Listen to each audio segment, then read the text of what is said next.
Clearly she did something that she didn't have no business doing. Like, I could have been read this and I wish I had. With this secret, like, I just want to know the secret. So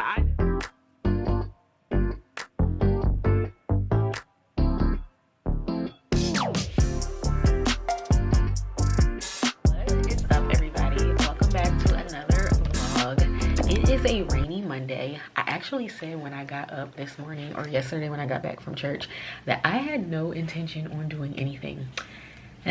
If tell God your plans was a person, that was me, and God says, like, this is what you're gonna do. So yeah, I've been up editing a video. I just posted my July reading recap. I edited it today and posted it. It's a few days behind, but that's okay. It got posted, and that's the most important thing. Anyway, I hate to announce this on such a gloomy day, but we are gonna be reading beach reads this week, and it's like 4:15 p.m. so we're a little late to the start, but that's okay. Yeah, beach reads. I have been in the summer mood and I have 3 books picked out, so those are my hopefuls for this week. We'll see what we get through, and yeah, you're gonna help me decide what I start reading, or maybe we'll ask Instagram to do it, see what Instagram says. So yeah, I am excited for this vlog. Hopefully this week picks up and it gives a little bit more summer vibes, but it's crazy how I pick this gloomy week to read summer books. But anyway, let's get into the vlog. I hope you guys enjoy. Okay, so these are my weekly hopefuls. One thing that I love about these hopefuls for this beach read vlog is these are all new authors for me. Carley Fortune, Every Summer After is a new author. This book is about 320 something pages. Then we have Beach Read by Emily Henry. I have never read an Emily Henry book, which I hear so many good things about her books and the banter that she has in her books. This book looks like it's about 350 something pages, or 360. And then we have from the book of the month pick, I think this was last month, which was June. I'm really behind on my book of the month picks, reading them. But anyway, because I love to read them, I started this year and I wanted to make sure that I was reading them when I got them in the month. But yeah, like 4 months behind or 3 months behind. So yeah, this is 380 pages. So maybe we'll do like least to greatest or greatest to least. I don't know. I am so confused about which one to start with. Maybe we'll do Eeny, Meeny, Miny, Moe. Okay, y'all, so Eeny, Meeny, Miny, Moe stopped on Every Summer After. So this is the book with the least pages. So we're gonna go from least to greatest and see how this all works out. I'm really excited because she just came out with a new book. So I wanted to read this book first before I got into the other one. It's like, it has like a blue cover on it. But anyway, it says 6 summers to fall in love, 1 moment to fall apart, a week in to get it right. Looks like a second chance. Oh, a sweet story about second chances. Y'all know I love second chance romances. They say you can never go home again, and for what is her name? Persephone? Oh gosh. Okay, Miss Fraser. Ever since she made the biggest mistake of her life a decade ago that has felt too true. Instead of spending glittering summers on the lakeshore of her childhood, she stays home in a stylish apartment in the city, keeping everyone a safe distance from her heart. Until she receives the call that sends her racing back to Barry's Bay and into the orbit of Sam Florrick, the man she never thought she'd have to live without. For 6 summers, through hazy afternoons on the water and warm summer nights, working in his family's restaurant, Percy and Sam have been inseparable. Eventually, that friendship turned into something more before it fell spectacularly apart. When Percy returns to the lake for Sam's mother's funeral, their connection is as undeniable as it has always been. But until Percy can confront the decision she made, they'll never know whether their love is bigger than the biggest mistakes of their past. Told over the course of 6 years and 1 weekend, Every Summer After is a gorgeously nostalgic look at love and the people and choices that mark us forever. So it looks like it's going to be jump back between time periods, which is going to make for a good book. I love books like that. So yeah, all right, we'll get started on this.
Okay, hey y'all, I am on page 56. It is like 8:22 p.m. at night. I've been chilling in the bed all day. So I'm on page 57, chapter 6.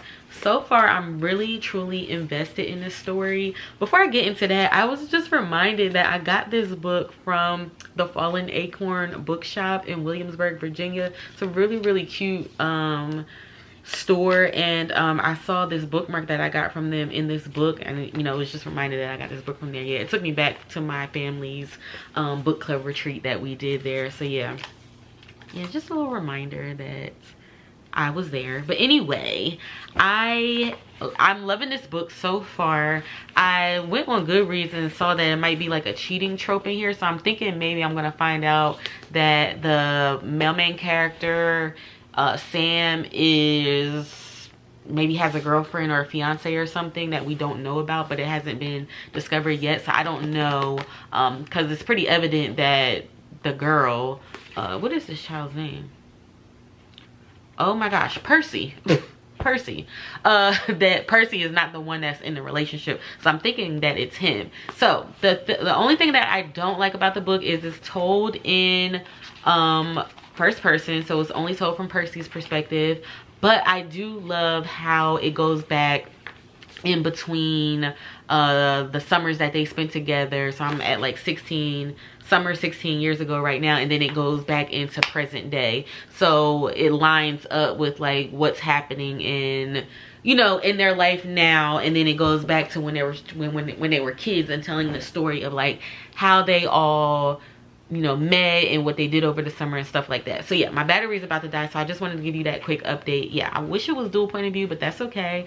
It's still good. It's still holding my attention because we're flipping back in between the time periods. So yes, I will touch base with you guys probably at the 100-page mark or 150-page mark, I don't know, and just let you know my overall thoughts on how the book is actually going.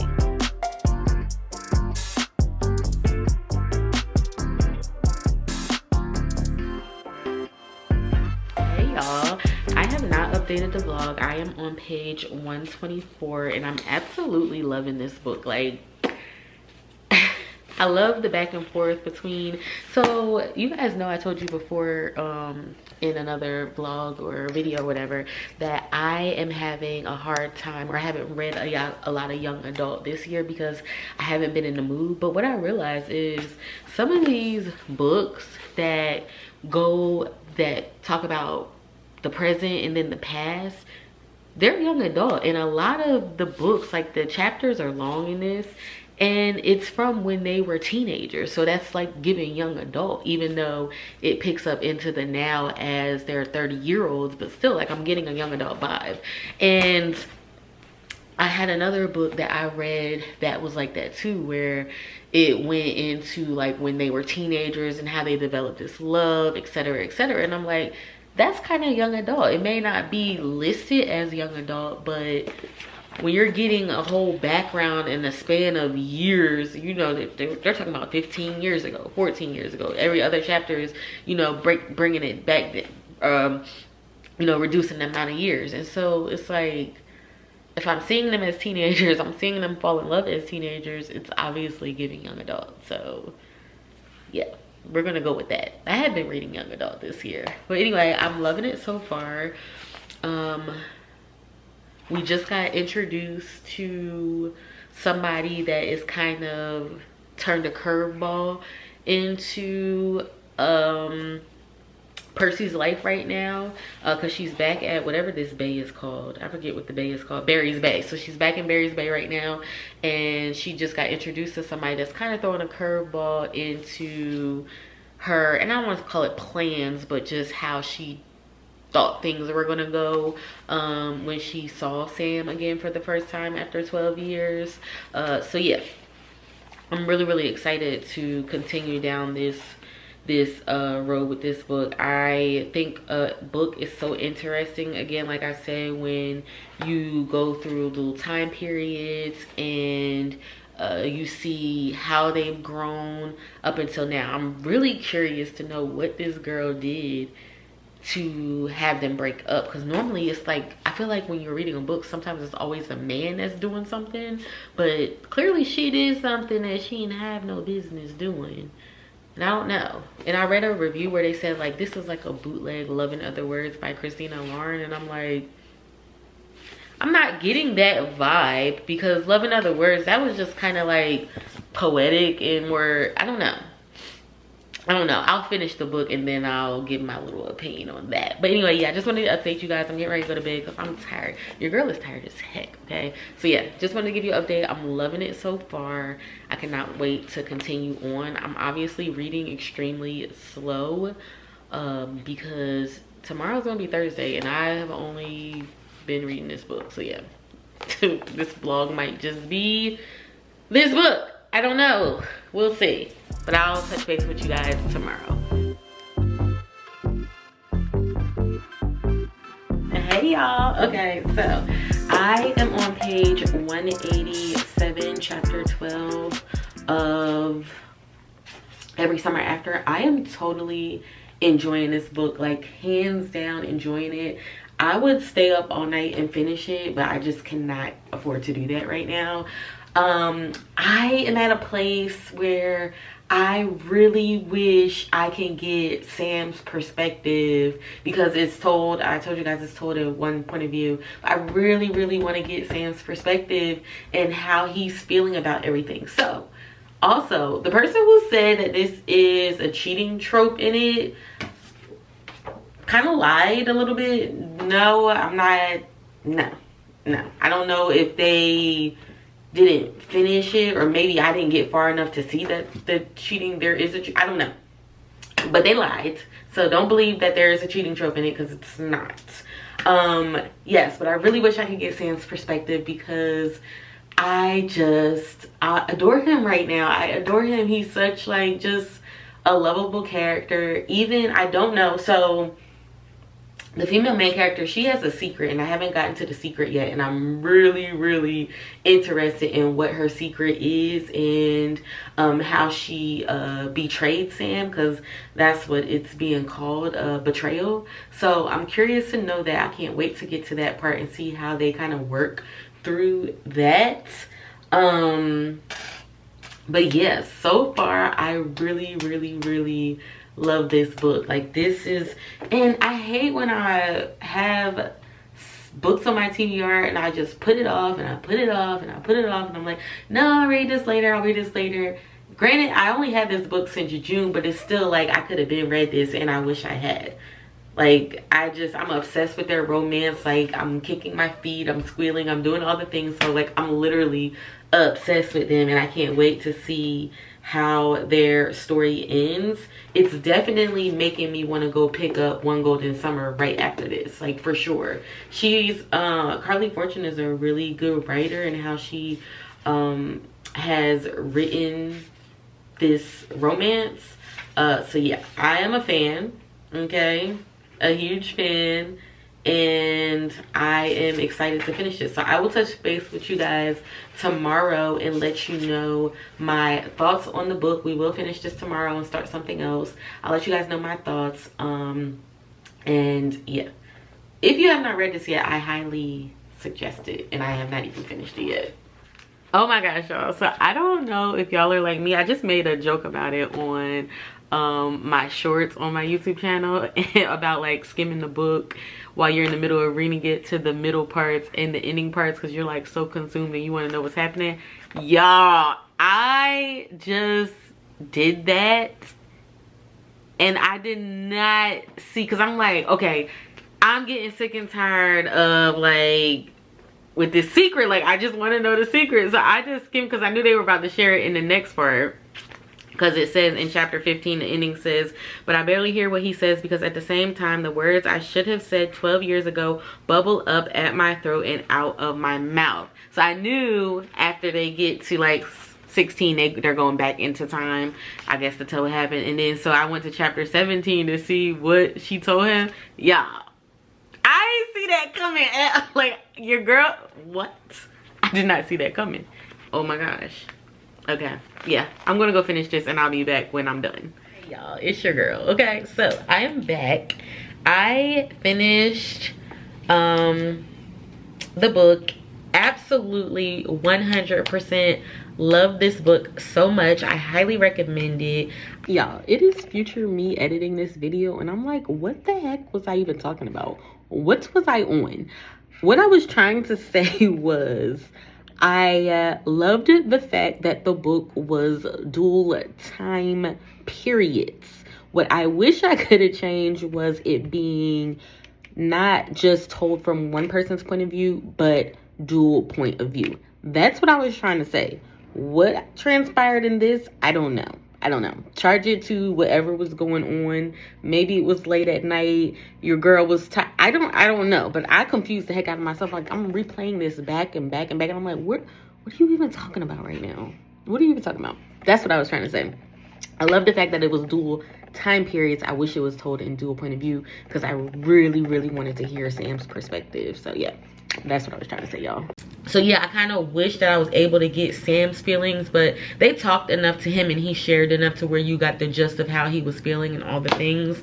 I will say that it was not 5 stars. I did end up rating it 4 stars because it just was like, I don't know, it didn't give a lot of kicking and squealing and things like that. It just had more deeper themes with like communication and betrayal. One of my favorite quotes that I read in here, it was, let me pull it up for you guys. It was so important to remember about like betrayal and stuff. It says, what are you talking about? You didn't deserve it, Percy. Just like I didn't deserve what happened with Charlie. Betrayals don't cancel each other out. They just hurt more. And this is so true. Like, getting back tit for tat, it really doesn't make you feel any better. Like, it just makes it feel worse. And the forgiveness that was shown in here amongst Charlie, Sam, Delilah, and I forget the female main character's name, Percy. Yeah, like the forgiveness that was shown amongst them, and just, it was something that I needed in my personal life right now because, you know, people hurt you a lot and people can hit you in places that, you know, and it could be people that you just least expect to do it to you. And so I'm at a place where I needed to understand and read about betrayal, read about forgiveness and all the things. Not that I need to forgive anybody because it was never really that deep, but just like feeling betrayed. But yeah, I just, like, I loved it. And I'm excited to read her next book, which is one, I forget what the next book is, but anyway, yeah, I am obsessed with this book. 4 stars, hands down. I'm gonna wrap this vlog up because it's definitely Monday and I was supposed to have multiple books in this vlog. So we're just gonna make it the 1 book reading vlog. I actually like doing those because I can get more like in depth and get more feeling into it. If I don't have enough footage, then will continue this one, and obviously you'll know because it'll be longer than this. But yeah, so that's it for right now. I hope to see you guys all in the next vlog. And like I said, if I need more footage, then I'll just continue this vlog and we'll dip into 2 weeks. But who knows? I'll see you guys all whenever. Oh my goodness, y'all. So I don't know if you're a reader, I don't know if you're like me where you feel like you scan the book or skim the book before you like, hold on, I loved the dual point of view. I loved it was told in first person, like I told you guys before. Sometimes I love dual point of, I love dual point of view books because you get everybody's perspective, or the important main character's perspective, or the main character's perspective.